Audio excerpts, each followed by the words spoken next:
자, 오늘 할 페이지가요, 795페이지입니다. Under Product System인데, 여러분이 그 바닥에 대한 것을 잘 알고 계세요. 바닥. 처음에 갔던 곳과 끝에 가는 것을 우리가 잘 알고 있고, 그 대한민국이 뭐든지 변화에 빠르고요. 사실 오피스 빌딩에 지금 우리처럼 이중바닥을 하는 나라가 글쎄요, 많지 않다고 봐야 됩니다. 일단 이중바닥을 한다는 얘기는 우리가 여러분들이 포인트를 딱 잡을 게 뭐냐면 바닥에 배선이 돼야 된다는 전제 조건이죠. 불과 제가 설계를 처음 시작한 28년 전으로 돌아가지 않더라도 한 20년 전만 돼도요, 그 사무실 건물 좀 잘 졌다 싶을 때, 프로덕트. 그 건물 그냥 보통 졌다. 그러면 프로벅스. 그냥 중간중간에 한 스판에, 즉 6m, 6m. 근데 일본 시대적인 스판이니까, 마다 한 4개 정도의 플로어박스 정도 두면은, 그거 참 건물 그냥 졌다. 이렇게 했죠. 보통 일반 건물, 뭐 근린생활시설 이러면 벽에 콘센트 그저 가지고 한 2, 3m마다 하나씩 놓으면 건물 됐다 이렇게 생각을 했습니다. 근데 지금은 일단 건물이 어떤 업무용 설비다 이러면 바로 다짜고짜 이중바닥을 딱 깔고 들어가죠. 왜 하는데? 그러면 뭐 이게 전기에 쓰는지 어디 쓰는지도 생각지도 안 하고 그냥 이건 무조건 해야 되는 거야 이렇게 생각하고 이렇게 이중바닥을 깔죠. 저희가 처음에 설계를 시작할 때 이 이중바닥이라는 건 어떤 모이컬이었냐면 보통 300에서 500 정도 미리의 깊이를 가지고 공조를 보내서 냉방을 하는, 즉 전산센터의 개념만 이중바닥을 했어요. 그러는데 이것이 10년 전쯤 되겠네요. 10년 전쯤에 우리가 1990년도서부터 인텔리전트 빌딩이라는 용어가 도입됐습니다. 그 인텔리전트 빌딩 뭔데? 그러니까 지금 흡사 이런 거예요. IT 얘기 나오고 정보통신 얘기 한참 나오다가 그 말이 정보통신이라는 것은 유비쿼터스야. 그럼 유비쿼터스로 가다가 유비쿼터스 UCT야. 이게 같은 선상에 있는데도 항상 헷갈리잖아요. 우리가 여기 이제 아마 한 분, 두 분 이렇게 합격도 하시고 또 기존에 합격하신 분들이 뭐 면접도 합격하시고 이럴 텐데 그때마다 저도 이렇게 해보면 몸 푼다고 UCT가 뭡니까? 얼굴만 서로 빠이 쳐다봐요, 이렇게. 제가 늘 얘기하죠. 그 표정은 뭐예요? 당신도 알고 나도 아는데 그걸 뭘 물어보냐? 그런 식으로 이제 말씀을 하시는 건데 요약이 돼야 돼요. 이중 바닥이 마찬가지입니다. 이중 바닥이, 즉 레이즈드 플로어라든가 우리가 말하는 플로어는 뭐예요? 우리는 뭐라 그러죠? 오웨이 플로어라 그러죠? 사실 오웨이 플로어라는 말도요. 맞나? 유럽에 갔다 왔더니 영어가 잘 안 되네요. 오웨이 플로어라는 말도 우리나라에서 맺는 말입니다. 그 태동을 보면 몇몇 사람이 외국에서 가져온 것은 그때 당시에 이중바닥, 즉 악세스 플로어에 대비돼서 한 말이 레이즈드 플로어라는 말을 썼어요. 근데 그게 뭔 뜻이냐 이렇게 물으면 그 사람들은 그냥 우물쩍 야, 악세스 플로어 좀 높이를 낮춘 거야. 이렇게만 얘기를 했죠. 그래서 이걸 과감히 그때 IBS 용어에 OA TCBA라는 용어가 생겼어요. 야, OA 좋다, OA. 이거 무슨 종교 어딨냐? 그래서 OA 플로어라는 말을 생겼죠. 이 OA 플로어라는 말은 한국이 만들어서 수출한 용어입니다. 근데 유감스럽게도 삼성이 한국 제품이라는 걸 아는 세계인은 10%도 안 된다. 그와 마찬가지로 아마 잘 모를 거예요, 그죠? 자, 제가 좀 장황하게 얘기를 했는데, 이게 최종이거든요? 이 OA 플로어로 와서 온 것이 최종이에요. 그럼 OA 플로어라는 건 어떤 문제가 있느냐? 자, 이것을 100mm에서 150mm로 한다. 이렇게 우리가 보통 얘기하죠. 이 100에서 150이라는 의미는 뭐냐면 전기적인 덕트 또는 레이스웨이 또는 트레이를 깔을 수 있는 최소 높이예요. 그래서 이거보다 낮게 하지는 않습니다. 10cm 이상은 유효 높이를 한다고요. 그러면 자, 사람이 이렇게 살아야 되는데 이 천정 높이는 어느 정도 픽스되지 않아요? 천정 높이는 어느 정도입니까? 천정 높이 글쎄요. 이게 다 가지고 점프 잘 안 닿죠? 예전에는 대개 2300, 400이면은 오피스에 좋다 이랬는데 지금은 2500, 600까지 그 쾌적성 때문에 이렇게 보고 있죠. 그럼 2500만 잡아도 자, 얘 때문에 더 높아지는 게 있죠. 100층지면은 15cm 곱하기 100 하면 얼마예요? 15m? 아이, 요거 이중바닥 때문에 15m를 더 줘야 되는 거예요. 그러니까 건축적인 의미로 보면 굉장히 쓸데없는 게 되는 거죠. 그리고 돈도 굉장히 많이 듭니다. 자, 전기적인 의미로 이 바닥을 이렇게 공여를 하게 된 데까지는 이러이러한 원인이 있다는 것으로 지금서부터 말씀드리는 걸 좀 보면 됩니다. 거기 보면 그림이 있습니다. 건축물의 기본 계획, 언더플로어 시스템 계획이라고 돼 있고 그림이 있는데 이게 굉장히 복잡해요. 우리 같으면 이게 샘플 도면을 만들면 굉장히 네모 반듯하고 참 향기로운 도면 넣을 텐데 참 복잡한 도면을 넣습니다. 자, 우선 이 그림 설명하기 전에 한번 내용을 한번 쭉 보고요. 내용에 보시면 그렇게 돼 있죠. 자, 그림이 있고요. 건축물의 기본 계획이라고 돼 있고 용도와 설비를 기본으로 한 가장 경제적인 기본 계획으로 설계한다. 자, 첫 번째가 그룹화되고 결합화되는 개별적인 사무실, 다목적실, 분산 그리드, 계획시 보조사항 이렇게 돼 있는데 자, 현대 건축물이라고 우리가 사는 건축물이라고 생각을 해보시죠. 자, 초기에 나는 여기에다가 제가 여기 이 빌딩의 사장이에요. 회장쯤 된다고 합시다. 난 여기다가 방을 좀 만들어줬으면 좋겠다. 설계하는 사람이 여기 쓰라는데요. 여기 쓰세요. 그러면 자네 이름이 뭐야? 이렇게 될 거 아닙니까? 이게 뭐냐면 용도가 정해지지 않는다는 거예요. 현대 건축물은. 즉 가변성이 가장 큰 곳이다. 즉 가변성이라는 건 뭐냐면 이 실이 어떻게 변할지 모르는 거예요. 그래서 주로 변하지 않을 곳과 변화할 곳을 가정을 하는 겁니다.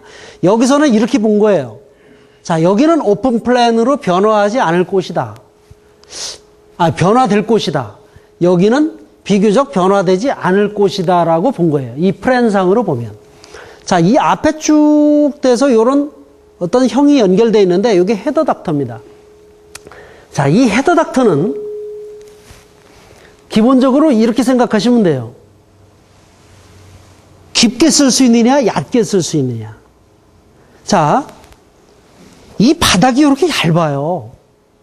얇으면 저 헤더 닥터를 어떻게 보낼 거냐. 그거를 뒤에 쭉 얘기하고 있는 겁니다.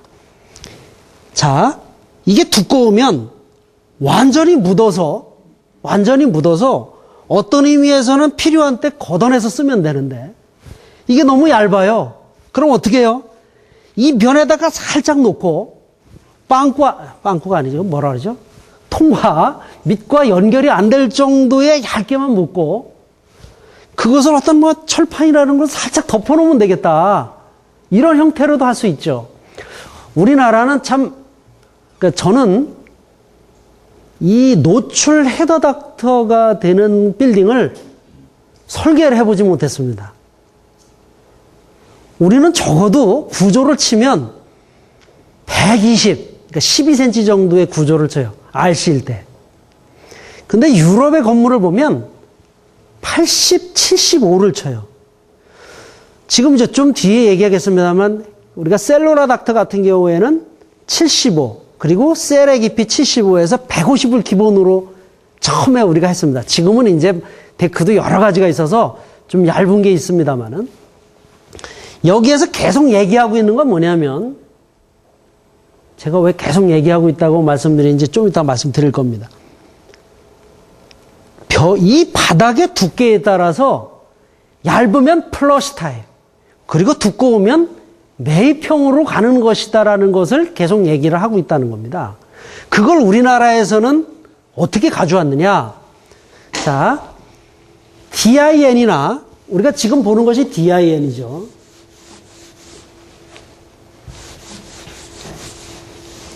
여기서 되는 어떤 그 형태적인 것을 미국과 일본을 거쳐오면서 바닥이 이렇게 바뀌었어요. 이렇게 간단하게.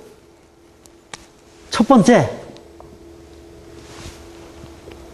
바닥에다가 퍼머넌트한 걸 묻을 것이냐, 그리고 거기에서만 쓸 거냐, 그걸 본 거예요. 그것이 뭐냐면 우리가 기본적으로 플로어 복스라는 겁니다. 이것은 기본적으로 지금 말하면 이제 IT, 통신 쪽과 전력 쪽을 구분해서 이것을 옛날에 하이 텐션, 로 텐션이라는 것으로 구분을 해서 높은 하이 텐션은 전력용, 로 텐션은 통신용 또는 약전용 이렇게 해서 구분을 했었던 것입니다. 자, 이게 중요한 거 아니고요.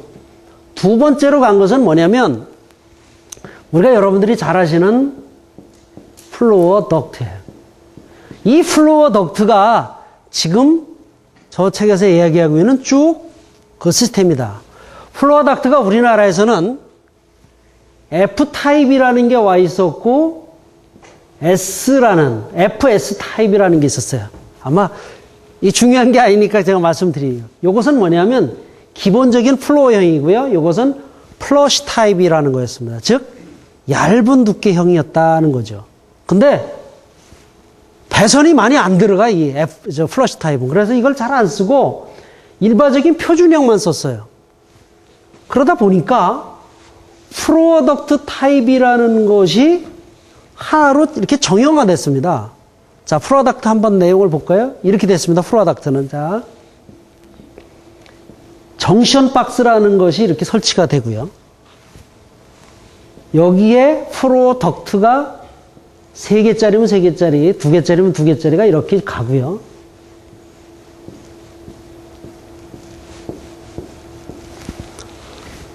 여기 뚜껑을 열면 세퍼레이터들이 연결되어 있어요.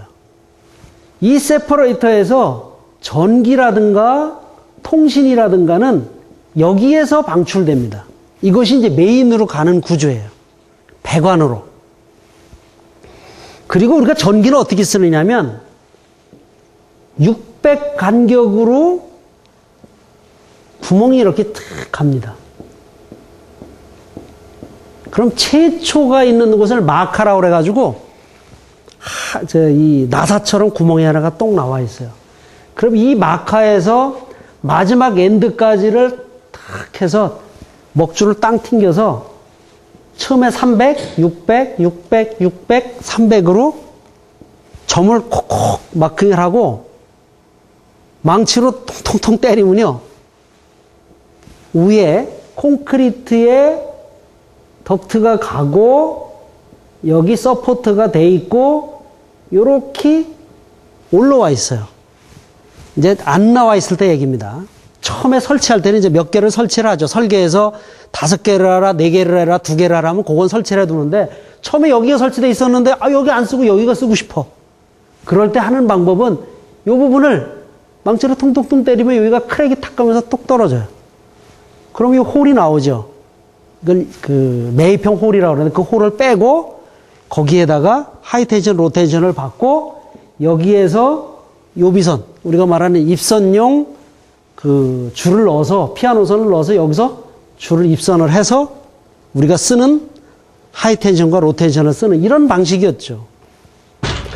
이것은 지금 여러분들이 책을 읽어보셨겠지만 그 방식보다는 굉장히 통 큰 방식이에요. 이것을 한번 딱 해놓고 자, 한번 바뀌어봐라. 내가 다 만족해줄게. 이렇게 하는 방식이에요. 그래서 우리는 어떻게 보면 저기 지금 여러분들이 예습을 하시면서 이렇게 본 거와 우리가 현실적으로 프로와 닥트에서 본 거와는 차이가 많으실 수 있다라는 것입니다. 자, 그리고 세 번째로 어디로 갔냐면, 이것도 써먹어야 되는데. 세 번째로 간 것이 바로 셀룰라 닥트입니다.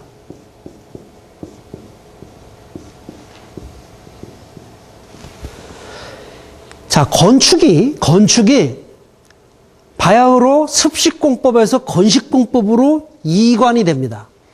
즉 습식공법은 말 그대로 철근을 넣든지 철골을 넣고 콘크리트를 타설하는 방법이죠.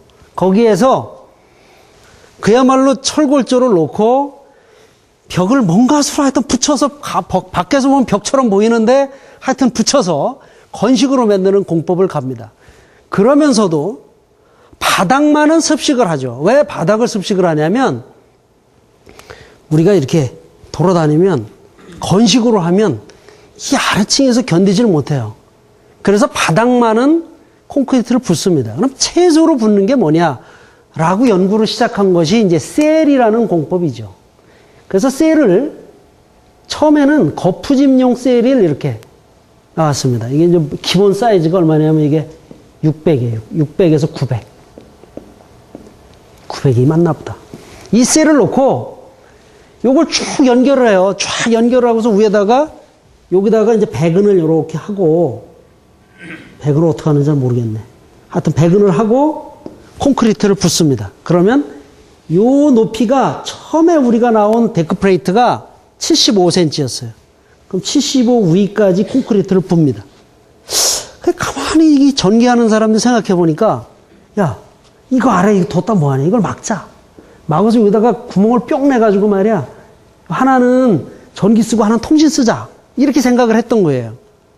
이게 저 책에 나와 있는 덕트 방식입니다. 그런데 일본 사람들은 머리가 좋잖아요. 내가 생각해도 머리가 좋은 사람들은 좋은 사람들이에요.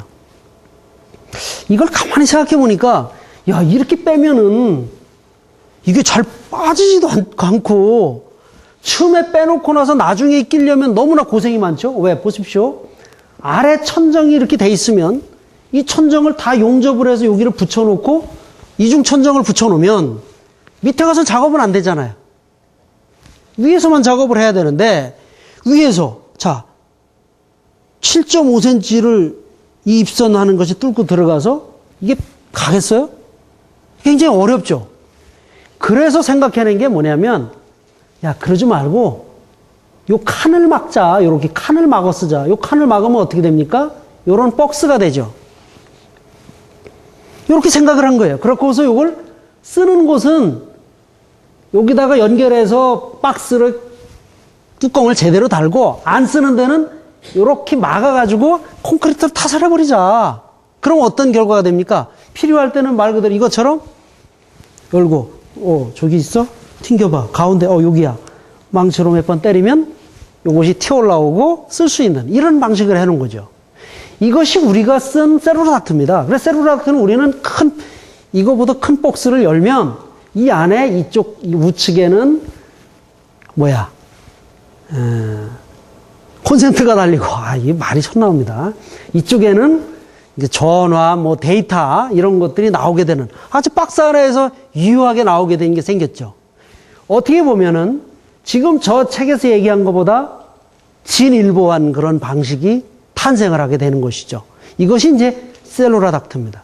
근데 이 셀룰라 닥트도 수명이 잠깐이었어요. 왜냐하면 이 데크 플레이트를 이 수명이 없어져 버렸어요. 이 데크 플레이트가 굉장히 비쌉니다. 왜? 이 데크 플레이트는 일종의 거푸집용으로 쓰면서 일부 구조적인 역할을 하는 거예요. 그걸 빼내지는 않습니다. 자, 이건 뭘 보여주고 있냐면요. 책상이, 자, 여기 이렇게 죠 공급 사용에 따른 개방 계획과 개별 사무실의 언더프로 설비된 이런 사무실이 어떻게 책상이 바뀔 수도 있다는 것을 감안해서 개방적으로 계획을 한 거다는 얘기죠. 자, 이것이 말씀대로 이건 헤더 닥터입니다. 여기 7선으로 표시되어 있는 건.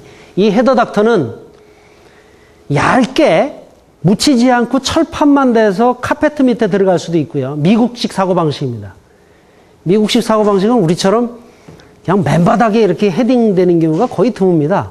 되게 카펫을 깔죠. 이 카펫을 까는 의미는 여러 가지가 있는데 사실은 저는 뭐 공기라든가 이러면 나쁜 것 같은데 이것이 이제 감추는 의미가 커요. 그래서 카펫을 많이 깔죠. 그래서 대개가 우리나라는 어떻습니까? 이 헤더 닥터를 콘크리트에 묻습니다. 묻어요.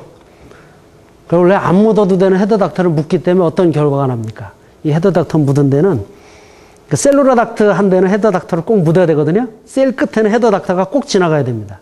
그래서 그걸로 이런 거죠. 만약에 여러분 방향으로 여러분이 근무를 이렇게 하시고 있는데 셀을 쫙 보냈잖아요. 그럼 여기서 뭔가 받아줘가지고 EPS로 가든 뭘로 가야 되잖아요. 헤더 닥터를 여기 갑니다. 근데 헤더 닥터는 만내는 지점에는 반드시 점퍼링이나 아니면은 뺄 수 있는 그런 정션이 필요해요. 그래서 고기만 여는 방법이 있고요. 아니면은 이 전체를 또랑처럼 열어둡니다. 열어두고 철판을 깔아요. 깔고 미국이나 유럽은 어때요?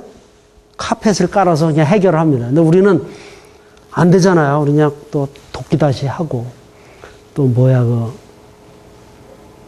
LG 화학에서 나와 있는 것도 다 붙여야 되지 않습니까? 이렇게 붙여요. 근데 그 부분을 이제 맞춰서 붙인 경우도 있고 어떤 데는 콘크리트에서 붙인 데 그냥 붙인 데는 차라리 콘크리트에서 붙인 데는 어떻습니까? 이제 그 부분이 조금 이제 깨지기 시작하고 찌그러들기 시작하고 이렇게 되죠. 이제 그런 문제점이 있어요. 이사만 한 거면 괜찮은데 밟는 건 괜찮은데 큰 물건이 왔다 갔다 하면 이제 찌그러듭니다. 그런 경우 있습니다. 어디라고 말씀드리면 거기 우리 회사인데 이러실까 봐 제가 말씀을 못 드리겠는데 하여튼 유명한 대기업 건물에 그런 곳이 있습니다. 이렇게 생각해 보세요. 우리 회사가 세로닥터다. 그럼 어딘가 헤더 닥터가 있겠네? 그럼 그 헤더 닥터를 어디 있지? 찾아보시면 조금 바닥이 깔아앉았다거나 그런 부분이 헤더 닥터 부분이다. 이렇게 생각하시면 틀림이 없겠다라는 것입니다. 그래서 프로덕트 시스템은 이 큰 의미 부여보다는 프로덕트가 프로어 시스템이 어떻게 구성되고 있다.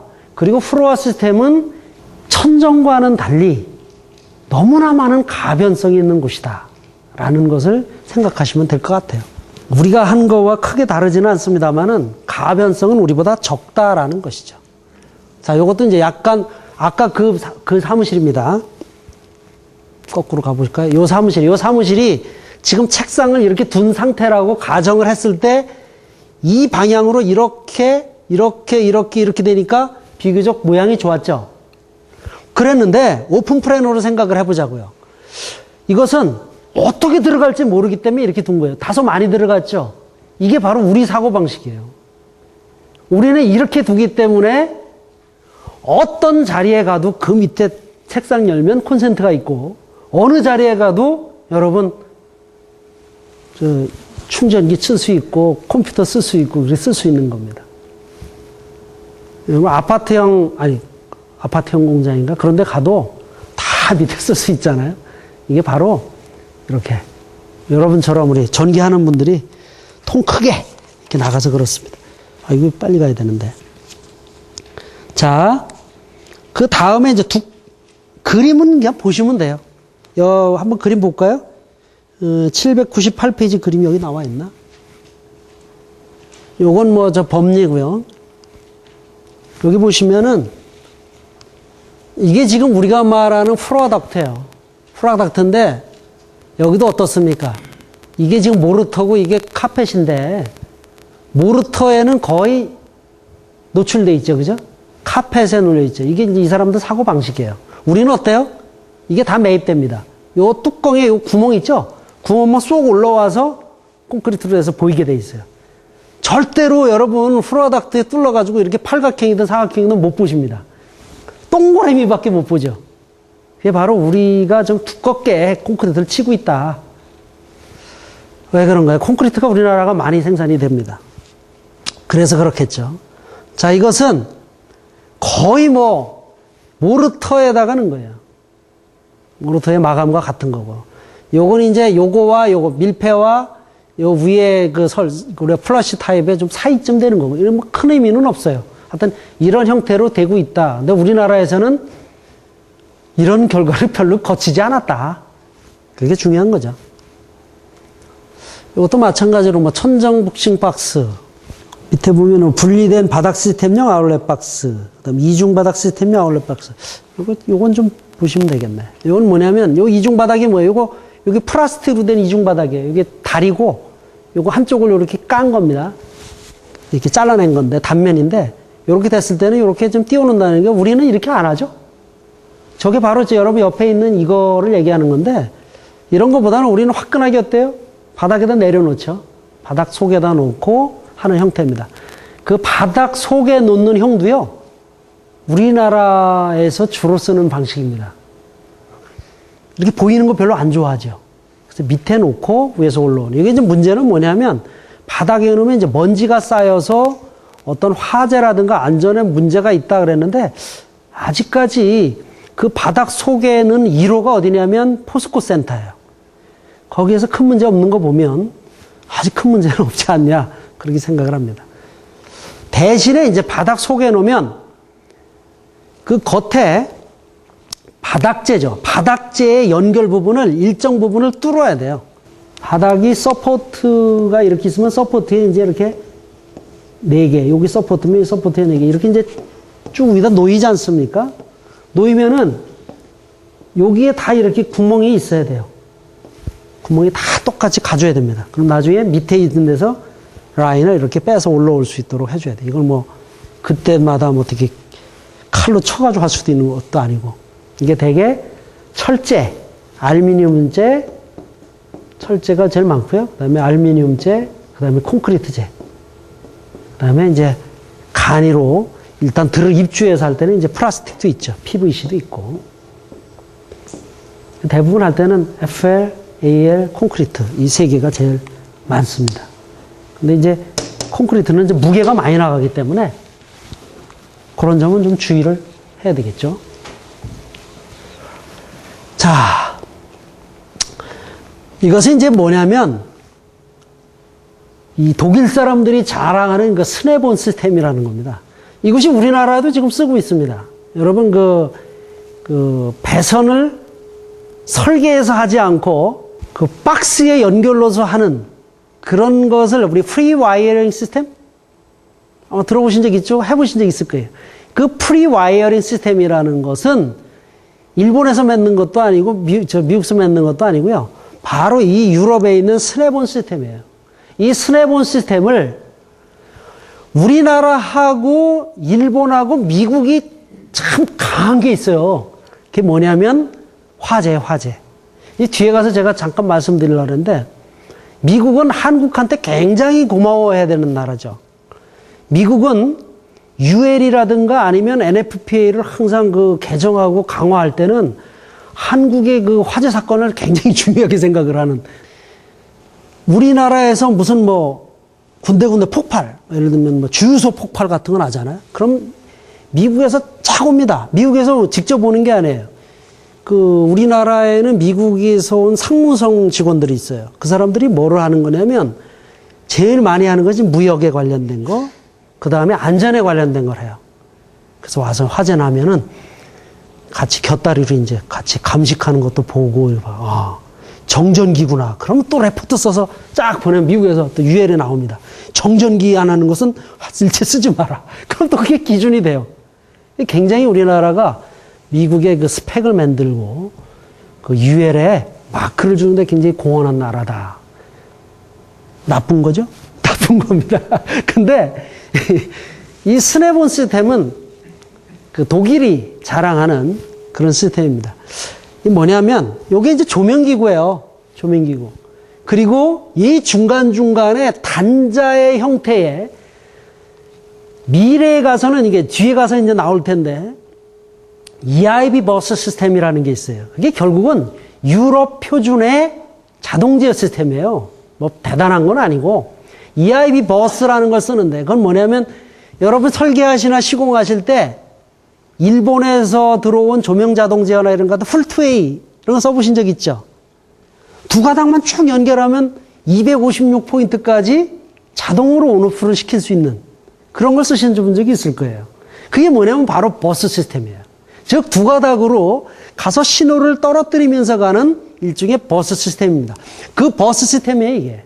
그래서 이 버스 시스템을 이 위에다 올리면 조명 자동 제어가 되는 거예요. 아주 프리하죠.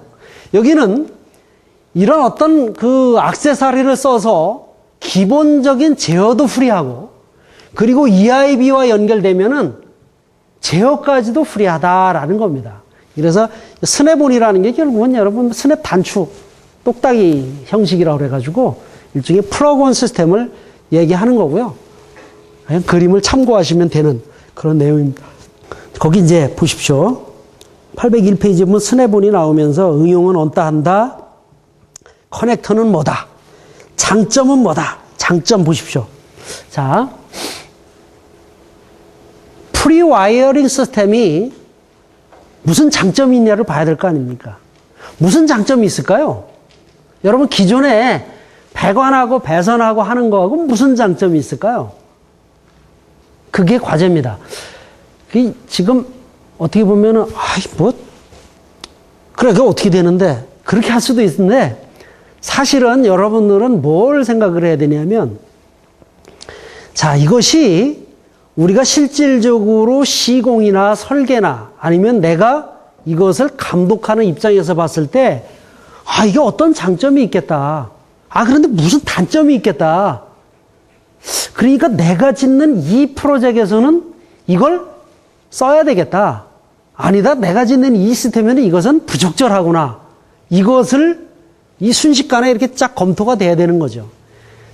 그런데 여러분들이 도달할 건 뭐냐면 이것을 어떤 관점에서 보느냐.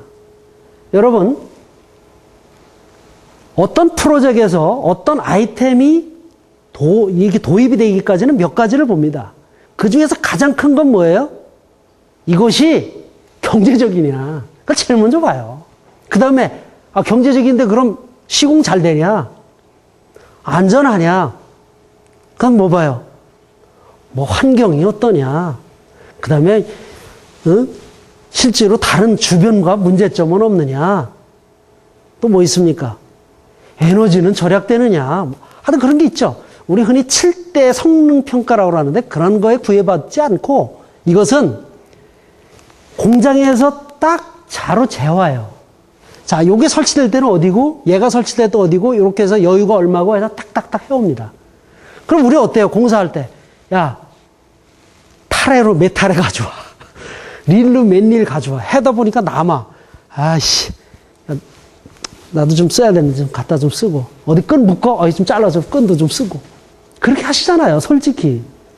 이게 낭비다. 이런 거에 대해서는 저는 굉장히 환경에 대해서 도움이 되고. 또 하나, 그것을 만들기 위해서는 얼마나 많은 에너지가 들어갔겠어요. 동물 재련하는 데 들어가고, PVC 만드는 데 들어가고, 석유화학 들어가고, 공해 나가고. 그거에 대한 것이 전체가 환경과 에너지에 기여되는 것이다. 저는 제가 여기다 메모를 그렇게 했어요. 오히려 좀 획기적으로 기술자라는 것을, 최고 기술자의 반열에 오른다는 것은 남이 생각하지 않은 걸 해주는 거잖아요.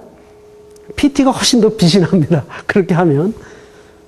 그렇게 저는 생각을 해봤습니다. 자, 케이블의 길이 했는데 표준 길이가 8m라고 했는데요. 실질적으로는 2차 배선이고 2차 요 배선에서 요 메인에서 또 가야 됩니다. 또 가야 되기 때문에 사실은 짧을수록 좋죠. 이것은 이제 가는 길이를 한 8m 정도로 봤는데 한 스판 하면은 6m 되는 데다가 만약에 저걸 하나씩을 놨다라고 생각을 하면 아마 길이가 한 8m 이내, 직선으로 가면은 뭐 한 3, 4m 이내에 떨어질 거예요. 그런데 직선으로 배선을 할 수가 없습니다. 이게 만약에 노출 배선이 되기 때문에. 그래서 되게 한 8m 정도 본다. 이것은 뭐 비슷하게 생각을 하시면 될 것 같아요. 자, 스냅온 시스템의 부품 필요 없죠? 잘 읽어보시면 되고. 자, 프로젝트 계획을 보시죠. 여기 참 좋은 말 많이 써놨는데요. 프로젝트를 시작하기 전에는 분전방 케이블 닥트와 장비를 나타내는 축적도를 사용하여 천장 뭐 이런 구조를 한다. 단자의 블록 위치를 한다. 이건 뭐냐면 스냅온 시스템을 설치하기 위해서 합니다. 우리나라에서는 이것을 그 프리와이어링 하는 그 메이커에서 많이 해줍니다. 설계사무소도 상당히 좀 편해진 감도 있는데 좀 불만이에요. 했으면 하는 건데 여기서 하게 되면 이제 해주는데 맡기시지 말고 기술자는 직접 한번 해보면 나중에 피가 되고 살이 된다라는 것입니다. 그 다음에 보십시오. 자, 여러분 이제 여기 다도 밑에 46, 45가 나오네요. 자, 바닥 공간의 언더 프로덕트 시스템의 매입형 설치와 유닛의 접지형 콘센트 설치와 스냅온 시스템. 이것은 그러니까 바닥에 어떤 시스템, 이런 스냅온 시스템을 도입할 수도 있다. 이것이 이제 요 오는 과정이 뭐 프로덕트도 되고요. 아니면 뭐 배관도 되고, 아니면 아주 화끈하게 우리처럼 이중바닥도 되는 겁니다. 이런 때 이 바닥에다가 이렇게 소켓을 놔서 이렇게 회로별로 콘센트로 공급이 돼도 좋다. 이렇게 쓰는 거 권장한다. 실질적으로 우리나라는 벌써 한 15년 전서부터 이렇게 쓰고 있는 거예요. 이걸 이제 어디다 두느냐? 여러분, 저기, 오피스 빌딩이에요. 한쪽은 코어가 있고 한쪽은 창이 있어요. 이거 어디다 두면 좋을까요? 이게, 우리가 응용이라는 것은 좀 무궁무진하게 할 필요가 있어요. 저는 이것은 이제 한번 이렇게 둔 적이 있어요. 이제 참고로 한번 들어보세요. 유리창 건물이 우리나라는 많은데, 유리창 건물은 필연적으로 팬코일을 필요로 합니다. 왜냐하면 팬코일을 쓰지 않으면 유리창가에 근무하는 사람은 겨울에 동상 안 걸리고 나오면 아주 잘 가는 거예요. 그렇게 바닥에서는 난방이 될 수가 없습니다. 아니면은 요새 하는 방식은 또 다른 게 있어요. 히팅 케이블을 보내서 그 히팅 케이블로 바닥 난방을 하는 겁니다. 난방에서 가장 좋은 것은 바닥 난방이고요. 두 번째 좋은 것이 바닥으로부터 바람을 부는 거고요. 세 번째가 천장에서 바람을 부는 오레어 시스템이에요. 이게 가장 후진적인, 이거 서양 사람들이 지금, 제가 지난주에 일본에 1박 2일, 사실은 한 3박 4일 그런 여정이었는데, 1박 2일짜리 가서 회의 아침에 가서 참석하고, 그 다음날 저녁 때 참석하고, 오는 그런 포럼에 참석을 했는데, 뇌에 관련된 포럼이었어요. 한국, 중국, 일본, 3개국 포럼인데, 그게 처음에 시작할 때는 그렇게 시작이 됐어요. 2004년도에 한국이 IC 총회를 했습니다. 그 IC 총회를 하면서 한국이 세계적으로 규격에 대해서는 선진국이다라는 걸 이제 IC 총회는 규격이 선진국에서만 합니다. 그 인정을 받은 거죠. 그건 무슨 뜻이냐면 국제 규격을 화끈하게 받아들였으니까 우리보다 더 선진국이 없어요. 그래서 그때 한국하고 중국하고 일본에 뇌에 관련된 사람들이 모여서 그때 이제 의제에서 그 뇌에 관련된 것을 이미 하고 있었기 때문에 이제 포럼을 제안을 해서 이제 포럼이 돼서 지금 6차 포럼을 이제 한 겁니다. 지난주에. 근데 느닷없이 어떤 사람이, 일본 사람이 와서 묻는 거예요. 그 말도 안 되는 영어로, 응? 한국말, 일본말, 영어 뭐 합작해가지고 이게 뭔 말인지 잘 모르는 걸로 이제 해가지고 하는데 제가 이제 워낙 좀 인텔리전트 하잖아요. 그래서 알아들었는데 자기네 집을 바닥 난방을 했다는 거예요. 그런데 바닥 난방을 하다 보니까 너무나 좋다는 거예요. 너무나 좋다. 근데 한국은 바닥 난방을 언제서부터 했냐? 그 말을 묻는 거예요. 그래서 한국은 선사시대부터 온도를 써서 바닥 난방을 해서 여태까지 바닥 난방을 한다. 근데 자기네들이 그 바닥 난방을 받아들이면서요, 무지하게 고뇌를 했는데 일본이 지금 뭐라고 하냐면 난방은 바닥 난방을 해라. 그것이 일본의 에너지 절약의 캠페인이래요. 지금 현재. 바닥 난방을 하면 에너지 효율을 최대로 높일 수 있다. 그래서 바닥 난방을 자기네가 했는데 너무 좋다. 그래서 보일러는 보일러가 좋다. 국산 보일러 3대 보일러 내가 이름 써주고 왔으니까 일본 보일러 그래서 현찮다. 그러면서 한국에서 그 보일러도 수입이 많이 된대요. 이게 굉장히 획기적인 일이지 뭐예요. 그런데 그런 일본이 2005년도에요. 여러분 발열선의 온도가 몇 도나 되는지 아세요?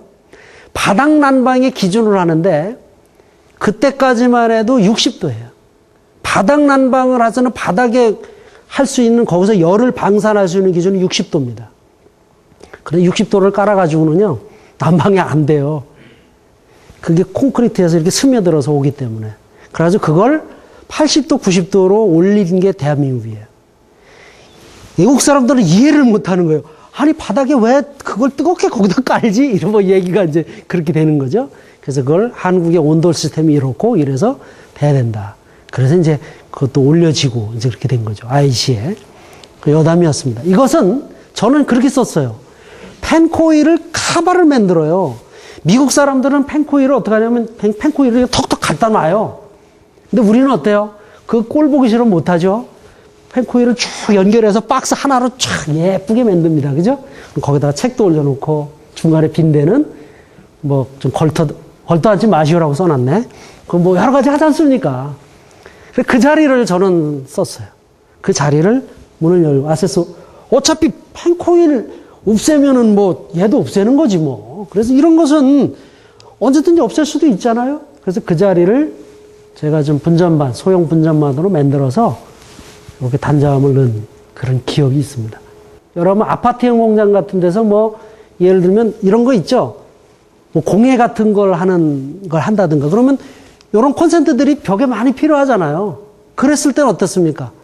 일부에 어떤 벽체라든가 바닥이라든가 데다가 이런 그 접속함을 두고 여기서 쭉 연결한다. 그 다도닥트라는 건 만들어도 됩니다. 레이스웨이에 쭉 해서 콘센트를 달면 되고 우리나라에도 그 제품이 있어요. 물론 다도닥트라고 하지는 않습니다. 그걸 써서 벽에다 넣어서 올려서 쓰면 되겠다라는 거죠. 그러니까 응용에 관련된 그런 사안입니다. 자, 그 다음에 805페이지가 EIB 스테본 어셈블인데 여러분 EIB 시스템은 그 독일이라든가 프랑스라든가 또 오스트리아라든가 이런 곳에서 나오는 것은 거의 이 EIB를 많이 계속 얘기를 하요. 이게 유럽 표준의 버스 방식입니다. 그런데 우리로 보면은 뭐냐면 이제 빌딩 관리 시스템? 빌딩 관리 시스템을 하나의 버스로 하는 거예요. 우리는 빌딩 관리 시스템을 어떻게 해요? 노드로 처리를 하죠. 차이점만 아시면 돼요. 그리고 실질적으로 여러분들이 EIB를 쓰시지는 않을 겁니다. 왜냐하면 우리나라나 아니면 우리 수입선이 EIB보다 싸고 그리고 우리나라에서 개발된 것은 EIB 버스 방식으로 가지를 않고 있기 때문에 실제로 이건 참고만 하시면 돼요. 자, 우리는 빌딩 관리하면 이렇게 그리죠. 자, 이렇게 탁 그려놓고 시작합니다. 그죠? 그래서 여기서 이제 탁 빼. 이렇게. 몇 개 뺍니다. 뭐 수도 없이 빼요. 이렇게. 막 이렇게 뺍니다. 뭔지 모르지만 쭉 걸어.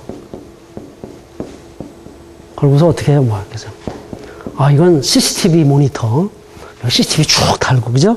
이건 방범, 수신반 쫙 달고. 여긴 또 뭐 할까요?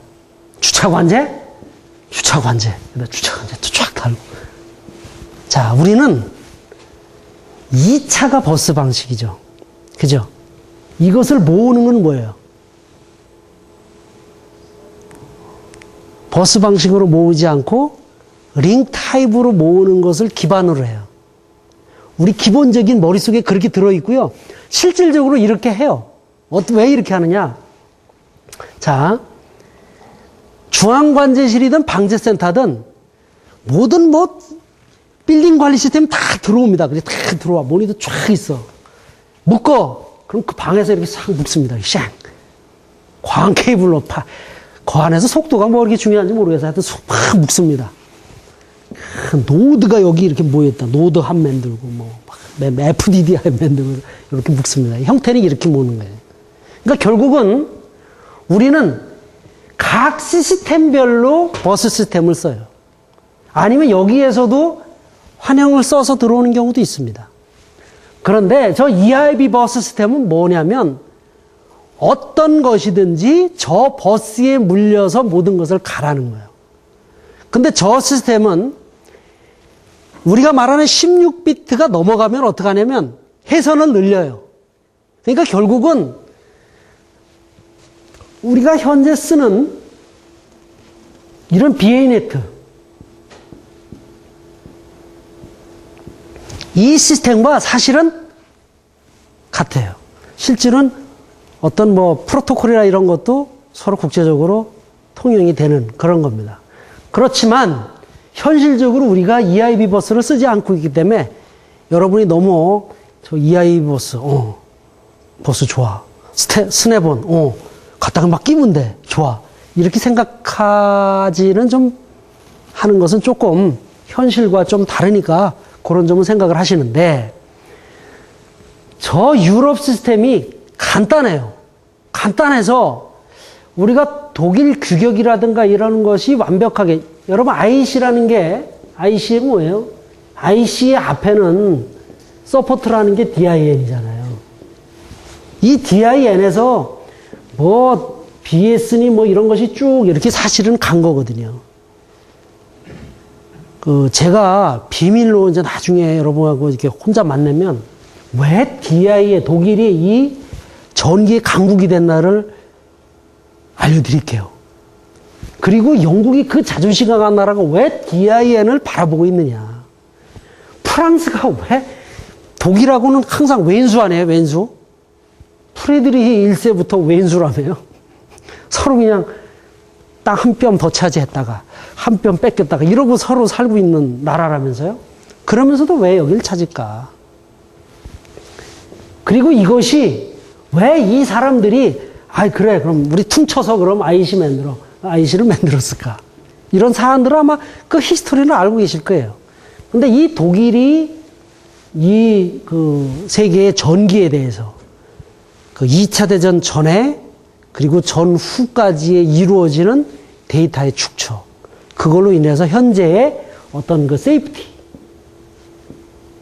이쪽에 관련된 것은 이 DIN을 참고하지 않고는 모든 것은 나올 수가 없다는 것이죠. 그렇다면은 결국은 유럽에 관련된 IC를 우리가 결국은 미국에서 된 어떻습니까? 공사 기준인 NEC? 그 다음에 각종 규격 많죠? 뭐 있어요? 주가 이제 뭐, 안시? 뭐 여러 가지 있지 않습니까? 미국은 이 규격에 대해서 통용되는 게 여러 가지가 있어요. 이것이 어떻습니까? 결국은. 이쪽으로 많이 이렇게 서로 닮아가고 있는 과정이기 때문에 언젠가는 빌딩에서는 단순함을 추구할 때가 올 것이다. 그러면 저 EIB 시스템의 어떤 단순성이라든가 쉬운 점들을 이렇게 익히는 그런 것으로 좀 봐주시면 어떤가라고 생각을 했습니다. 자, 두 번째 인스타버스 EIB와 건물 제어 시스템을 잠깐 보죠. 제가 오늘 뒤를 좀 팍 나가려고 했는데 그래서 여기에서 크게 소용이 없는 건 제가 좀 넘어가도록 하겠습니다. 그것만 좀 보죠. 자, 두째 줄을 보세요. 인스타버스 EIB와 같은 제어버스 시스템은 부하 전원 설비와 병렬로 사용된다. 즉 어떤 방법으로든지 문제없이 서로 연결하라는 겁니다. 자, 우리가 지금 현재 쓰는 건 어때요? 조명은 조명만 쫙 연결하고 뭐는 뭐만 쭉 연결해서 나중에 이렇게 묶잖아요. 그게 아니라 여기는 그런 어떤 앞이든 뒤든 관계없이 서로 묶어서 제어에 대한 신호만 서로 주고받으면 된다라는 것이에요. 이게 EIB 시스템인데 EIB 버스가 앞에서 한번 한 것 같기도 하고 안 한 것 같기도 하고 하는데 그렇습니다.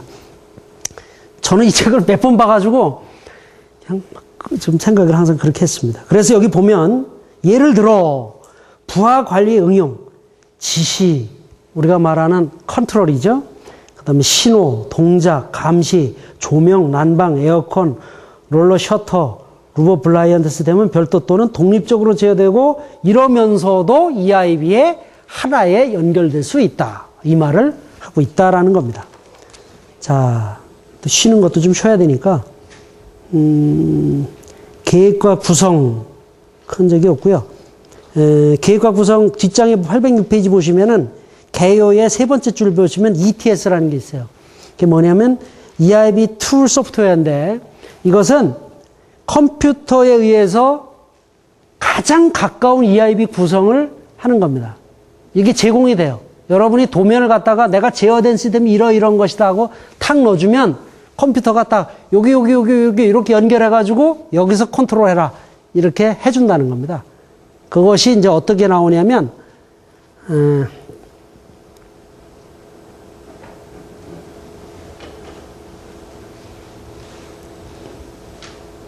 뭐라 그러죠? 서로 연결되는 회로도로 나오는 거, from to be어 나오는 형식 있죠? 그런 형식으로 쭉 연결되는 것을 보여줍니다. 그럼 그거에 따라서 내가 이 자재를 어디에 둘 거냐면 설계자는 하면 돼요. 그래서 간단합니다. 소프트웨어 관련된 게 나왔고요. 808페이지 보시면 그 위에 있는 것이 EIB 스냅온 시스템의 위에 그 유니버셜 시스템 뭐냐면 만능 시스템이라는 건데 어떤 곳에도 쓰여진다는 시스템입니다. 크게 중요하진 않지만 이것들을 연결해 응용되는 것만 보여주는데요. 이 BCU가요, 컨트롤 유닛이에요. EIB에서 보면 어떤 시스템에도 적용되기 때문에 여기 그 내용을 잘 보면은 이제 유니버셜 시스템이다. 요 자체가 유니버셜 시스템이다. 그러니까 모든 것을 다 물릴 수 있다. 이렇게 이제 보세요. 여기 보면 롤러 셔터도 물리고 얘는 뭐야? 하여튼 뭔지 모르지만 하여튼 일단 여기도 물리고 그죠? 조명도 물리고 야 이거 속으로 여러분 참 복잡하지 않으세요? 야 쟤를 어떻게 할까? 자 보십시오. 이런 어떤 센서도 물리고 여긴 뭐야? 이건 포토 센서죠? 일광 센서도 물리고 이게 제어가 되는 거야? 어디 EIB 케이블 이거 1페어짜리예요. 이걸로 가서 된다는 겁니다. 자, 그래서 이것도 마찬가지예요. 이것도 우리가 이제 피더라고 굳이 표현을 했는데 이것이 어떤 중앙부에서 모아서 이렇게 가는 그런 것을 보여주고 있죠. 우리가 뭐 EPS면 EPS라고 하기도 좋고 아니면 어떤 그 규정된 공간 이게 지금 뭐 조명기구네. 그러면은 천정 속에 두기는 뭐 어떤 실이 되겠고요. 바닥 같으면은 아까 말한 뭐 펜코일 박스 옆에 남은 여백 공간도 될 수가 있고 이런 것들을 종합적으로 이용할 수 있다는 거. 그런 것을 알아두시면 될 것 같습니다. 자, 이것에 대한 그 809페이지에 보면 계획과 구성 절차가 있어요. 자, EIB 시스템을 구성하려면 어떻게 한다라는 거죠. 우리 흔히 이 방식은 누가 하고 있냐면 자동 제어 업체에서 하고 있습니다. 그런데 설계자가 사실은 하셔야 되는 일이에요. 그래서 케이블의 루트는 어떻게 설정할 것이냐, 그 다음에 고정은 어떻게 할 것이냐, 이런 것이 주안점이다는 얘기예요. 그러니까 루틴이 굉장히 중요해요. 루틴이. 그리고 이것이 아까 뭐라 했어요? 유니버셜하다고 그랬죠. 만능이에요. 만약에 자 여기 지금 뭔지 모르지만 하여튼 뭐 팬인지 뭔지 모터가 설치되고 아니면 브라인드라고 가정하면 되겠네요. 브라인드, 롤러 브라인드. 근데 여기다가 갑자기 아이디어가 떠오른 거예요. 여기 센서 달자. 롤러 브라인드까지가 그냥 매일 쳐도 센서 달자. 햇빛이 들지 않을 때는 열어요. 그때 햇빛이 들으면 닫는 겁니다. 이 롤러 브라인드는요, 옛날에 여러분 롤러 브라인드 있었어요? 다들 뭐 이게 자 이렇게 하고 말이죠. 뭐 로만 섀도우 하면 뭐 섀도우가 있잖아요. 근데 어느 날 갑자기 건물이 아니 저 창문도 말이야 중앙감시반에 중앙지에서 저절로 열고 닫아주지 않습니까? 그건 왜 그러냐? 우리 조명에 대한 비용을 낮추기 위해서 그러는 거죠. 자, 햇빛이 직사광이 들어올 때는 그걸 막아야 돼요. 그러지 않으면은 이 옆에 있는 사람은 너무 괴롭단 말이죠. 햇빛에서 열심히 뭔가를 보다가 햇빛 안 넣는데 보면은 당체 이게 암수능을 한참 해야 돼. 그죠? 이런 어려움이 있고 눈도 굉장히 피곤해지고 노안도 일찍 옵니다. 그것을 방지하기 위해서 브라인드를 치고 그 다음에 또 뭐예요? 햇빛이 그늘이 졌다. 햇빛이 안 든다. 그럼 어때요? 로라 브라인드를 열어서 빛을 적극적으로 도입을 하고 아니 우리 빌딩 옆에 63 빌딩이 있다. 63 빌딩은 어때요? 반짝반짝하지 않습니까? 눈이 부셔 죽겠다. 그럼 중앙감시실에서 8층에 눈이 부시겠다. 내리자. 쫙 내려주고 이렇게 해야 되는 거죠. 이것이 이제 인텔리전트 빌딩의 건축적인 요소의 하나예요. 인텔리전트 빌딩은 전기적인 요소가 물론 크지만 건축적인 요소에서 가장 큰 것이 차광이에요, 차광. 그래서 이 차광에 브라인드가 하나가 이렇게 들어가 있습니다. 그래서 여기 늘 이렇게 그려두는 건데 이것을 센서로 바꾸고 싶어. 그럼 바꿔야 되잖아요, 얼른.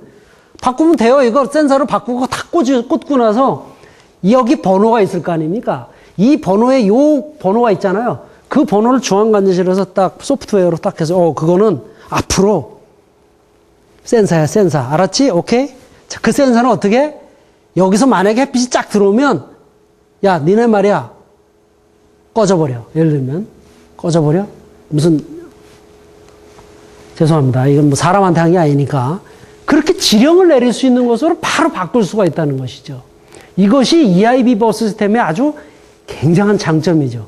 근데 우리나라는 이렇게 좀 이렇게 잔잔하게 가는 것보다 아직까지는 좀 통크게 가는 편이라 좀 그렇습니다만 하되 이거 곧 쓰여질 날이 얼마 안 됐다, 얼마 안 남았다라는 것이 제 소견입니다.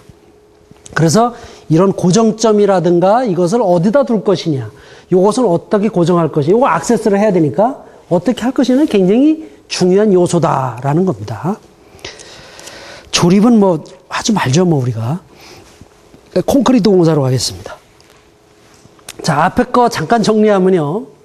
바닥과 제어를 했는데 1시간 동안 바닥은 제가 아까 말씀드린 4가지가 있어요. 우리가 바닥에서 어떻게 자유도를 높여왔고 어떻게 대응을 해왔느냐 그거죠. 우리가 편리하게 쓰기 위해서는 사람이 쾌적하게 하는 것은 위에서 와요. 빛도 위에서 오고 공기도 위에서 옵니다. 그죠? 하늘에서 오잖아요. 근데 내가 무엇을 하기 위해서 하는 것은 바닥에서 와요. 즉 에너지. 여러분 뭔가를 하기 위해서는 에너지가 필요하고 또 통신도 마찬가지예요. 제어선도 에너지라고 생각하면 되는데 이런 것들은 바닥에서 옵니다. 그래서 바닥에서 오는 것들에 대한 것이 앞으로 미래형 건물의 관건이고 현재 우리나라는 이중바닥까지 왔다는 그런 것에 대한 히스토리 그리고 그것을 어떻게 한다. 그리고 그걸 계획할 때는 어떠한 것을 주로 주안점을 둔다. 거기에 가장 큰 게 뭐라 그랬습니까? 바닥의 구조, 바닥의 두께. 우리가 오웨이 플로어가 일찍 발달하는 것은 왜 발달했다? 바닥이 무언가를 묻기 어려운 구조로 바뀌었기 때문에 왔다는 거죠. 어떻게? 건축한테 야 여기다 나 프로다क्트 묻으려는데 이것 때문에 안 돼. 아 그럼 어떻게 하면 됩니까? 그럼 10cm 줘. 쉽게 접근이 된 거예요.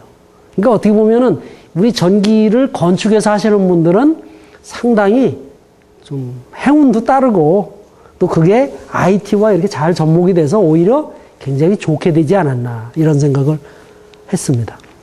그리고 뒤에 된 것은 EIB 시스템인데 EIB 시스템은 유럽형 버스 시스템이고 바스 우리가 말하는 빌딩 관리를 하는 시스템입니다만 근본적으로 다른 건 뭐냐 우리가 현재 쓰고 있는 것은 다소 좀 미국식 그러니까 각각의 시스템을 어떤 랜이나 버스로 연결을 해서 그것을 메인에서 섞는 방식인데 이 EIB 시스템은 스냅온이라는 즉 블럭을 꼈다 켰다 하는 시스템으로 바꾸면서 어떤 경우나 어떤 제어 시스템이나 쉽게 적응되도록 한 시스템이다.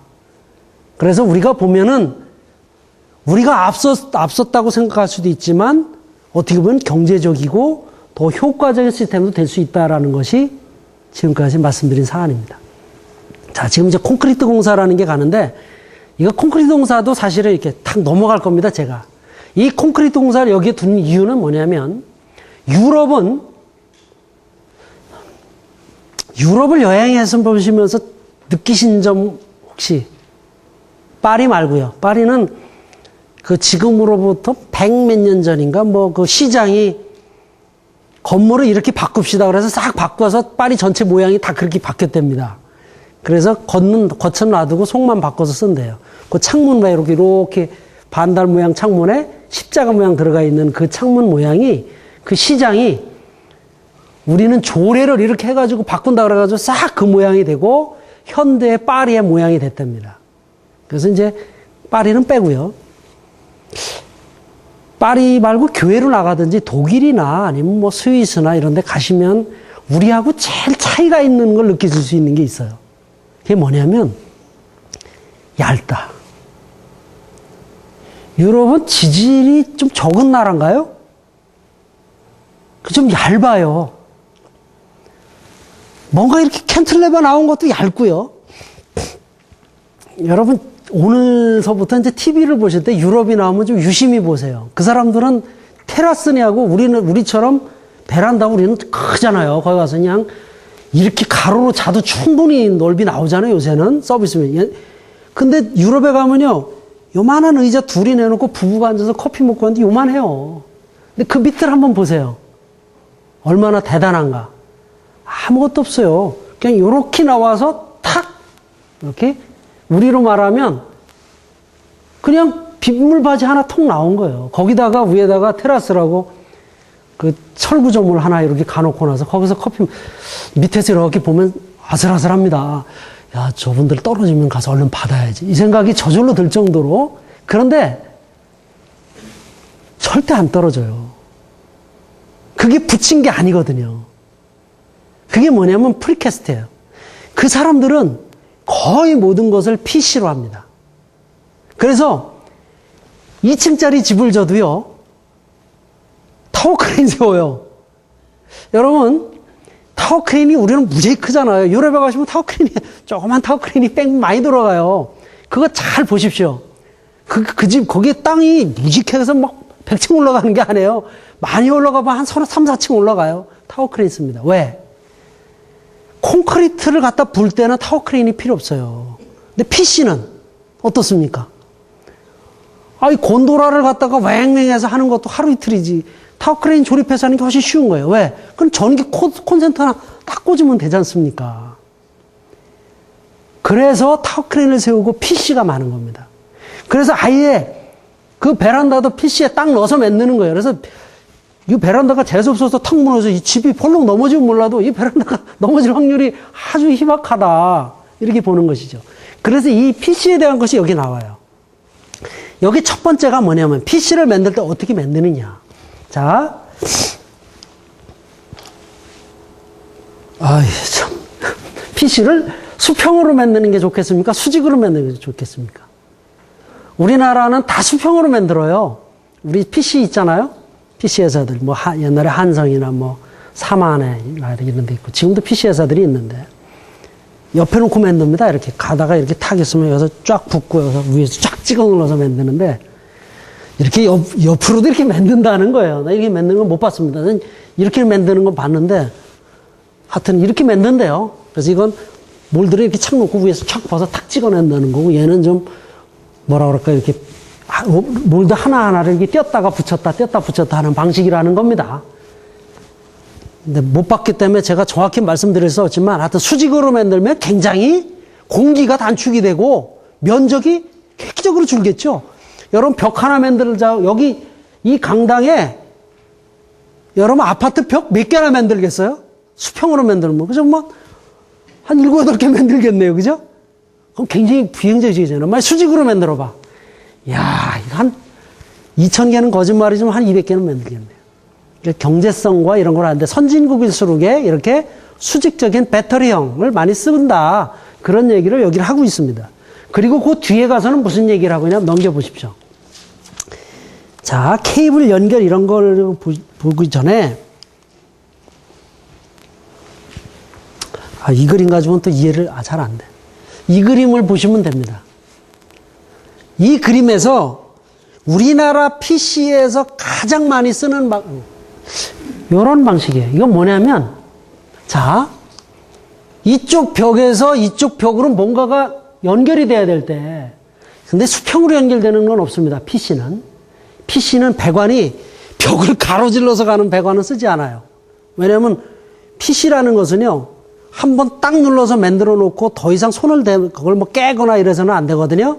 근데 수평으로 가면 어때요? 크랙이 가면은 전단력 때문에 부러져 버리기 때문에 수평으로 안 하면 이제 섰다고 생각을 하세요, 일단. 자, 그러면 여기까지 배관을 넣어두는 거예요. 여기서도 여기까지 배관을 넣어두는 거예요.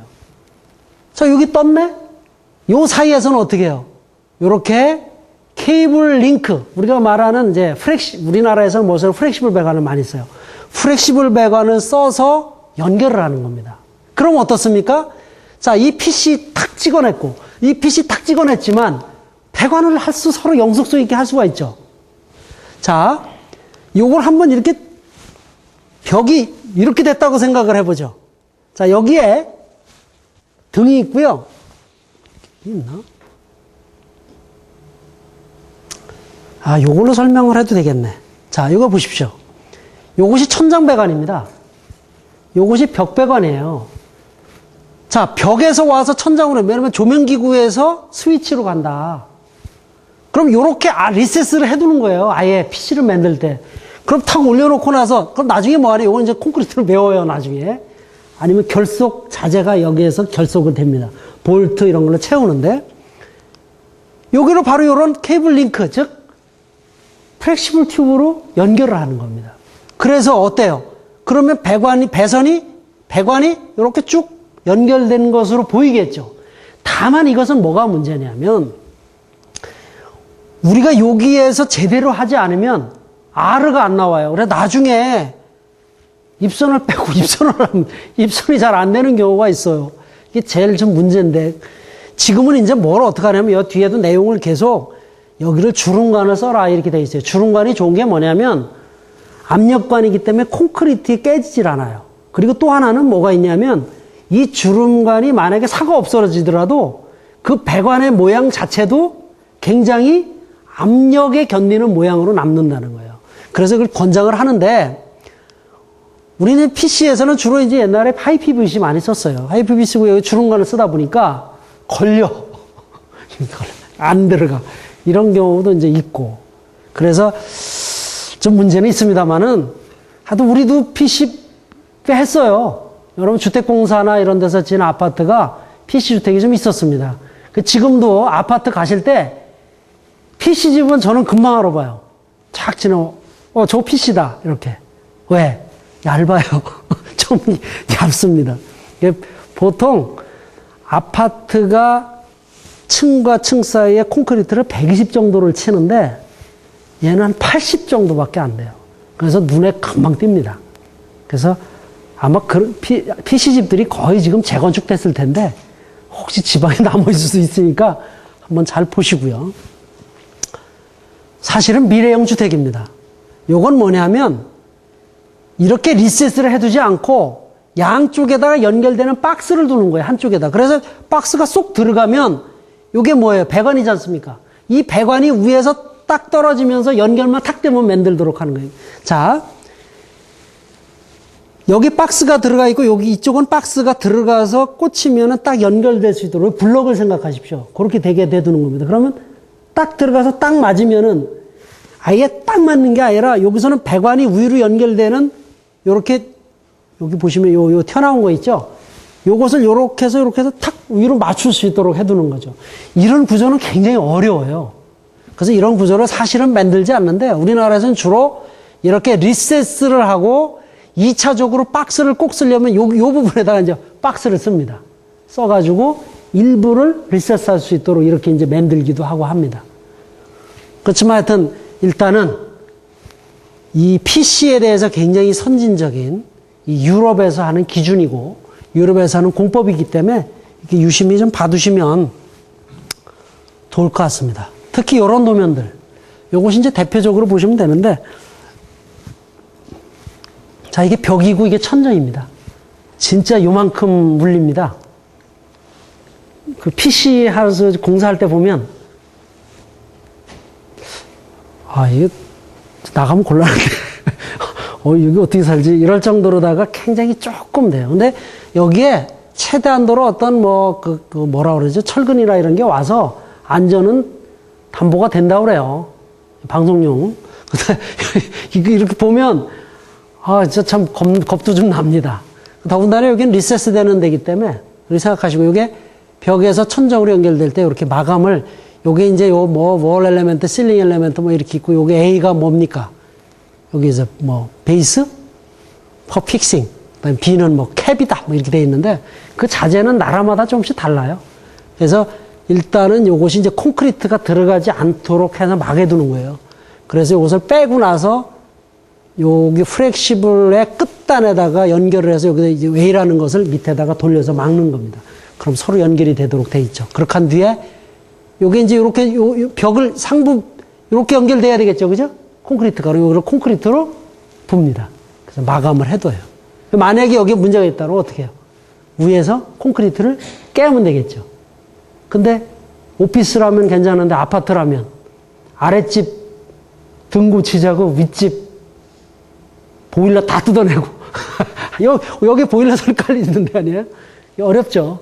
실질적으로 저는 이제 이게 이런 것 같아요. 우리처럼 이렇게 바닥 난방이 되고 하는 데서는 이렇게 일부 아주 좀 하는 곳 외에는 조금 아파트에서는 좀 힘들지 않냐 그런 생각을 나름대로 그때 하면서도 좀 해봤습니다. 상세도도 무지하게 많이 그려야 됩니다. 설계할 때. A타입, B타입, C타입, D타입 벽을 다 그려줘야 되니까.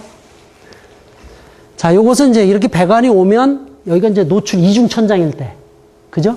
여기 이제 이중천장일 때는 요런 두 가지 마감으로 한다는 겁니다. 이 마감이 훨씬 저기 하기는 좋겠죠. 공사하기는. 이 마감이 지금 공사하기는 좀 어렵고, 이게 이제 두꺼운 벽이라든가 여기 무슨 철근이 걸린다거나 할 때는 이렇게 얇은 형으로 할 수밖에 없는 여건이 되는 거죠. 자, 그런 형을 보여주는 겁니다. 그 다음에 우선 이제 정션 박스 설치하는 건데요. 자, 정션 박스는 요 뒤에 가서 보시면 잘 볼 수 있기 때문에 잠깐만 홀딩 하고요. 요것은 이제 PC 건물에서 콘센트를 쓰는 방법을 여기서 이렇게 제시하고 있어요. 어떻게? 야, 콘센트 벽에다 박지 마. 자, PC야. 이게 PC판인데, 콘센트를 여기다 쭉 박으면 콘센트끼리 연결을 못해요. 옆으로는. 행배관은 절대로 못하게 돼 있어요. 구조상. 수직으로 하려니까. 여기에 너무 리센스가 많이 생기잖아요. 잘 생각해 보세요. 이게 옛날에 그냥 일반적인 RC 같으면, 옆으로 왔다 갔다 하면 되는데, 이게 일일이 여기에 저 박스를 따가지고 해야 된다며요. 그러니까 여기 와서 따가지고 연결돼가지고 박스 놓고 다시 복잡한 거야, 이게. 그래서 생각해낸 게 뭐냐면, 야, 그러지 말고, 그냥 통 크게 살아. 일정한 군데다가 이렇게 커넥팅 덕트를 할 수 있는 전원 하나 크게 만들어 놔. 그러고서, 야, 굽돌이. 이게 이제 굽돌이가 하는 스커팅, 치마라는 것이 대개가 이제 아래를 가리는 걸 얘기해요. 굽돌이가 돌아가는 이면에다 쭉 놓고 콘센트 쓰면 되잖아. 이렇게 얘기하는 거예요. 근데 우리나라 사람한테 통할까요? 우리나라 사람한테 좀 안 통할 것 같아. 근데 PC를 하시게 되면 이것도 상당히 매력 있을 수 있어요. 이렇게 거슬릴 것 같지는 않아요. 가구처럼 이렇게 생각하면 될 것 같습니다. 그래서 그런 것을 내놓고 있습니다. 그 다음에 816페이지에 배선과 설비 재료 보시죠. 거기 보시면 대형 패널을 고정하는 방식인데 이것도 사실 큰 필요가 없는데 이것이 거프예요. 그런데 여기서 이제 뭔가 그 내부에 들어가는 것이 이제 박스 이런 것들을 설치하려면 고정을 해야 되잖아요. PC에서. 어떻게 할 거냐. 얘는 어떻게 하냐면 이 거프에다가 자석을 달아요. 그래서 딱 붙여. 그래가지고 공사하고서 딱 떼어내면 자석은 살리네. 이런 식이라는 거야. 얘는 어때요? 얘는 뭐냐면 얘를 안에서 못으로 받고 나중에 빼낸다는 거예요. 얘는 어떻습니까? 앙카링을 하고 무거울 때 콘크리트를 타설을 하잖아요.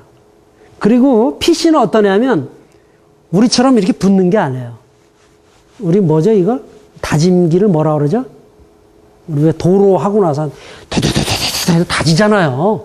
그 다짐 때문에 밑에 수도관도 터지고 그러잖아요. 그렇게 다져요. 그럼 이것이 착탈이 됩니다. 떨어져 나갈 수가 있다.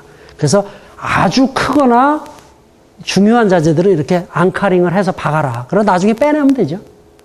마찬가지.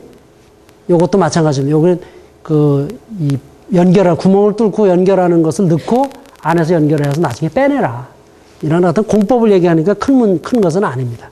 계속 그런 얘기를 하고 있어요. 요것은 뭐냐면, 이것만 보시죠, 이거. 이게 양쪽에 거푸라고 생각을 하시고요. 이것이 통로고 요것은 일종의 레이스웨이라고 생각을 하시고요. 이쪽에 있는 요것은 박스라고 생각을 하세요. 박스에서 뭔가를 뺐어야 되잖아요. 그죠? 그럼 앞에 거에다가 요렇게 앞에서 본 요거예요, 요거를 이렇게 쭉 연결하고 나중에 요거 다 떼어내면은 요거 다 안에 살아있을 거 아닙니까? 이렇게 해서 써라. 이것은 뭐냐면, 자, PC이기 때문에 가능한 거예요. 여기 박스가 있고 요거 쭉 올라가서 어디 가야 돼요? 리세스에서 딱 떨어지겠죠. 그죠? 그럼 태간 쉽잖아요. 이렇게 보는 거다. 그러니까 우리가 현실적으로는 다가오지 않았어도 여러분 만약에 PC를 하시게 되면 반드시 이 DIN북을 내놓고 야, PC 가져와봐. 내가 디테일 그려줄게. 이러고 하시면 되겠다는 거죠. 이것도 마찬가지입니다. 박스를 고정을 해야 되는데 어떻게 하느냐. 자, 이게 박스예요. 앞에서 이런 블락박스로다가 연결을 해서 이게 거푸거든요. 여기 거푸집이에요, 하얀 게. 거푸집에다가 이 몰드로 해서 꽉 로킹을 해둔다. 그렇게 하고 나중에 어때요? 떼어낸다. 그럼 뭐예요? 박스만 남겠죠? 그럼 방식이 하는 게 그렇게 크게 중요한 건 아니다. 그래서 중요한 건 아니다라는 말을 하려고 한 겁니다. 자, 사무용 건물 가겠습니다. 제가 PC는 간단하게 갔는데 사실 간단하지도 못했네. 5분 하려고 했는데 20분 했습니다. 사무용 건물로는 꼭 좀 보고 가야죠. 오늘 병원까지 하려고 그랬는데.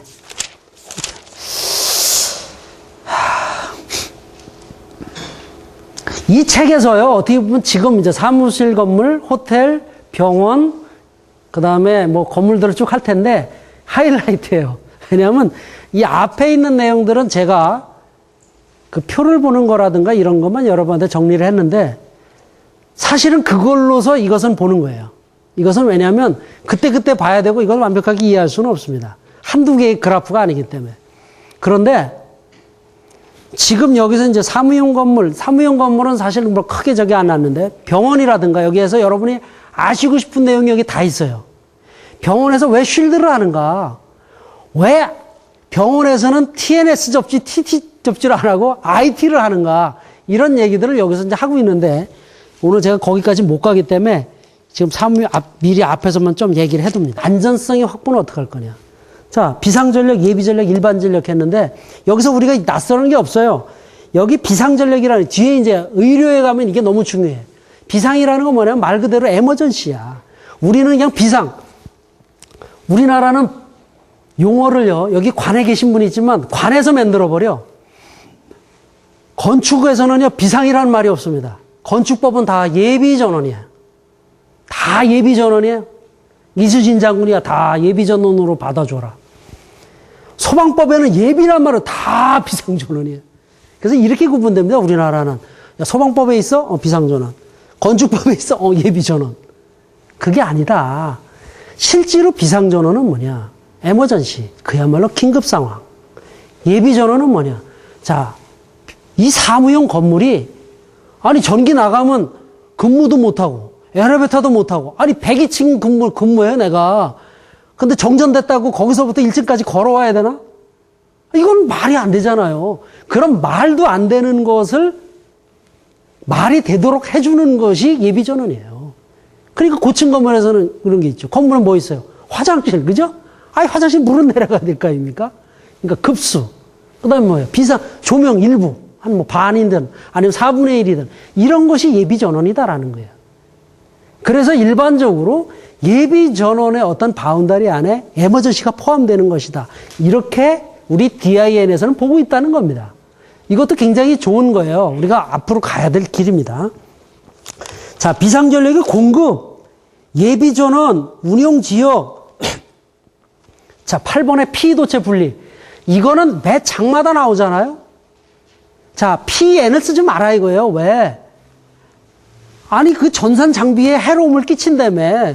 그 PN이 뭐 이렇게 돌아와가지고. 제가 이렇게 말씀드리는 건 굉장히 중요한 얘기예요. 그래서 P하고 N은 분리하라는 겁니다. 즉, 접지도체, PE도체와 뉴트럴 도체는 분리해라. 그 얘기예요. 사무실은 왜 분리하냐? IT 장비가 많다. 자, 전기 공급 경로는 어떻게 하느냐?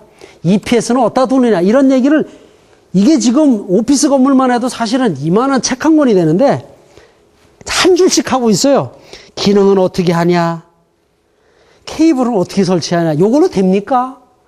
아니, IC 저기 60364에 챕터 3개가 이 배전한 케이블 설치하는 건데 이거 5줄이야, 5줄. 이것이 굉장히 중요한 사실이다라는 얘기예요. 왜냐하면 이것에 근거해서 걔를 보는 거예요. 자, 그 다음에 조명부하. 여기도 아주 중요한 얘기하고 있어요. 보세요. 조도가 750룩스라면 스퀘어미터당 15VA 정도 된다라고 얘기하고 있죠. 그러면 500룩스 정도가 나면은 한 12, 3VA 정도 되겠다. 이것을 머리에 가져가는 거죠. 그 근거가 뭐야, 그러면? 그거 DIN 핸드북에 있어. 그게 근거가 되는 거예요. 여러분들이 어떤 결과치를 도출하기 위해서 디스커션 할 때 믿을 만한 자료라는 것은 없어요. 해봐야 알아요. 아니, 나 여기 내가 강당 진다고 건물 이렇게 짓나요? 나는 다르게 짓고 싶다. 그럼 더 들어갈 수도 있고, 아예 안 들어갈 수도 있지 않습니까? 그렇지만, 결국은 이 바운다리에 들어오는 것이 신뢰성이 높다라고 보는 거잖아요. 그래서 이것을 기본적인 데이터로 가져가는 것이다. 자, 그 다음에, 여기 사무실 워크스테이션에 500루스 평균 조도 하는 것도 조도 기준을 몰라도 우리가 기준으로 삼을 수 있는 아주 실현성 있는 자료가 된다. 그 다음에 조명 제어 시스템 어떻게 하느냐. 뭐 EIB 시스템으로 하겠죠. PLC 넣어가지고. 그래서 바로 뒤에 인스타버스 EIB 빌딩 제어 시스템이 바로 나옵니다. 그 다음에 보호는 어떻게 하냐. 자, EIB 건물 제어 시스템에 참 중요한 얘기가 있습니다. 보십시오. 세 번째 줄에 하나의 콘센트로는 영구적인 6개의 접지형 콘센트만을 써라. 자, 콘센트. 여러분, 유럽은 전압을 몇 볼트 씁니까? 유럽은 230볼트를 쓰죠? 우리랑 거의 같은 거예요. 그런데 콘센트, 연구라는 것은 실제로 이렇게 고정으로 달아놨다는 거예요. 가져다니지 않고. 6개 정도 쓴다는 거예요. 근데 그 밑에 뭐라고 그러냐면 결정적인 게 하나의 콘센트 회로에는 8개 이상 쓰면 절대 안 된다. 그러니까 6개 정도 쓰되 많아도 8개를 넘지 마라. 라는 거죠. 이것이 이제 교과서에 오면은 6 내지 8개 뭐 이렇게 되는 거예요. 그렇게 돼 있잖아요. 실제로 책에. 그거 다 이런 데서 이렇게 다 베이스온해서 이렇게 쓴 겁니다. 자, 보호기기. 참, 3줄로 딱 내 있습니다. 넘어가죠. 호텔 잠깐 보고 끝내겠습니다. 자, 호텔은 여기 그림이 나와 있기 때문에 제가 좀 보고 하려고 그러는데요. 호텔 멋있죠? 세미 스위트룸입니다. 우리가 보통 가서 자는 데는 이렇게 방만 하나 딸랑이 있는 이런 그 스탠다드 트윈이나 스탠다드 더블룸을 일반적으로 쓰게 되죠. 근데 이렇게 공부하는 책상도 있고 손님 접대하는 데도 있고 이렇게 칸이 막혀 있는 데는 대개가 이제 이건 세미 그 스위트룸 같습니다. 자, 호텔은 뭐 하는 곳이죠? 아, 웃으시는 분은 왜 웃죠? 호텔은 휴식을 하는 곳입니다. 휴식을 하려면 어떻게 하느냐? 편해야 된다. 편하려면 어떻게 해야 되느냐? 그것이 호텔의 기능에 축약이 돼 있다. 그럼 호텔에는 객실만 있느냐? 아니다. 그럼 뭐가 있느냐? 호텔에 있는 사람이 외부인을 만나는 장소도 있다. 이게 뭐예요? 연회장, 그 다음에 컨퍼런스룸, 이런 것들. 그리고 외부인이 그 호텔을 이용할 수도 있다. 그게 뭡니까? 식당. 그죠? 뷔페, 커피숍. 그 다음에 내부의 객실사람과 외부에 있는 사람이 만나는 장소도 있다. 어디? 라운지. 그죠? 러비라든가 로비 라운지, 커피숍. 이런 것들을 어떻게 가느냐라는 것이죠. 이것이 호텔에 요거 2장이지만 여기도 모든 것이 다 나와 있습니다. 조금만 갔다 하겠습니다. 제가 부하의 구조까지만 하겠습니다. 그래서 딱 접어놓겠는데, 자, 호텔은 제일 먼저 인스타번스 EIB 건물 제어가 나왔는데요. 호텔은 제일 중요한 게 에너지 절약입니다. 여러분 호텔에 가셔가지고요. 카드키가 있으니까 그거 꽂아서 불 켜고 나올 때 그거 안 빼나오면 들어가질 못하니까 빼나오는 거죠. 여러분 만약에 그 카드키가 없다. 불 끄고 나오시겠어요? 나오다 보니까 불 안 꺼졌네? 저기서 저 버스는 빨리 가자고 그러고 어떻게 해요? 됐어. 그냥 가. 그럼 뭐 우리 돈이냐? 가자. 이게 사람의 심리입니다. 호텔은 처음부터 끝까지 에너지를 절약하는 것이 관건이에요. 어떻게 하느냐? 자, 호텔은 오늘 객실이 있어도 오늘 들어오는 사람을 받질 않아요. 왜? 호텔은 예열되는 시간이 반드시 필요합니다. 여러분 호텔에서 객실에 들어가려고 그러는데 메이크업을 하고 있어. 그 객실을 받습니까? 그 객실은 절대 받지 않습니다. 반드시 방을 업그레이드해서 바꿔줍니다. 왜? 그 방은요, 일단 나와서 공기가 순환이 돼서 냄새를 빼고 나서 공조 시스템이 가동이 돼서 적당한 온도가 됐을 때 사람을 받을 수 있는 거예요. 그러지 않으면 그 호텔은 내가 들어가는 사람이 누군지, 내가 호텔 객실 체크하는 사람인지도 몰라요. 별을 내가 하나를 뗄 수도 있어요. 그렇기 때문에 호텔은 반드시 체크를 하는 겁니다. 그럼 보세요. 겨울이야. 예약이 한 사람은 거짓말이다. 한 층이 돼서 한 층 객실이 20개예요. 이게 한 층만 딱 된 거야. 20개 객실 딱 받았는데 지나가는 과객이 9시에 들려가지고 호텔 객실 하나 주지? 죄송합니다. 객실이 다 찼습니다. 그건 찬 게 아니에요. 그 2층의 객실 하나를 위해서 공조 시스템이 어떻게 작동하느냐에 따라서 팔구안파구를 정하는 겁니다. 그래서 호텔 객실은 우리나라처럼 지금 일본 사람이 많이 와서 그냥 환호성을 울리는 이런 데는 지금 다 그냥 메이크업하고 그냥 얼른 빨리 공기 빼고 칙칙칙 뿌려가지고 냄새하고 이렇게 하는지는 몰라도 호텔은 그런 어떤 예비 과정이 필요하다라는 거예요. 그래서 이 비용을 줄이기 위해서 제어가 너무 필요하고 이것을 하는데 가장 중요한 것이 제어예요. 근데 유럽에 가보시면 카드키 많지 않습니다. 유럽은 어떻게 하냐? 제실. 사람이 있느냐 없느냐로 판단해서 하는 시스템을 쓰는 호텔도 있어요. 좀 찝찝하다, 그죠? 그렇지만 우리가 미국식, 그 다음에 우리나라 이렇게 좀 뭐라 그럴까 호텔에 대해서 이렇게 좀 체인이 돼 있는 되게 카드키 시스템을 쓰는데 그 카드키는 딱 빼면은 전기 들어온 데는 딱 2개밖에 없어요. 뭐뭐 들어옵니까? 냉장고, 금고. 2개만 딱 들어오게 돼 있죠. 자, 그래서 제일 처음에 건물 제어가 나오는 거예요. 호텔은 무조건 제일 먼저 할 것이 에너지 비용을 절약하는 것이 무엇이냐를 정하는 겁니다. 두 번째, 부하를 분석합니다. 어떻게? 첫째, 에리어가 이렇게 돼요. 접대 영역, 라비 라운지, 그 다음에 객실, 그 다음에 회의실과 기능성 홀, 수영장, 건강 스튜디오, 일종의 헬스 코너. 여러분 호텔을 가서 여름에 그 수영장 가는 사람 많잖아요. 피트니스. 그 다음에 주방, 냉장실, 이런 레스토랑. 그 다음에 기계실, 이런 설비적인 거. 그 다음에 주차장. 이거 어디 하나라도 빼먹을 거, 뭐 수영장 빼도 되겠다. 뭐 뺄 거 있습니까? 안 돼요. 빼면은 호텔의 기능이 안 됩니다. 그래서 호텔은 이 기능을 모두 만족하기 위해서 무엇을 하느냐라는 것을 다음 시간에 잠깐 보고 이제 나갈 겁니다. 장시간 동안 고생하셨습니다. 다음 시간에 또 뵙도록 하겠습니다. 네.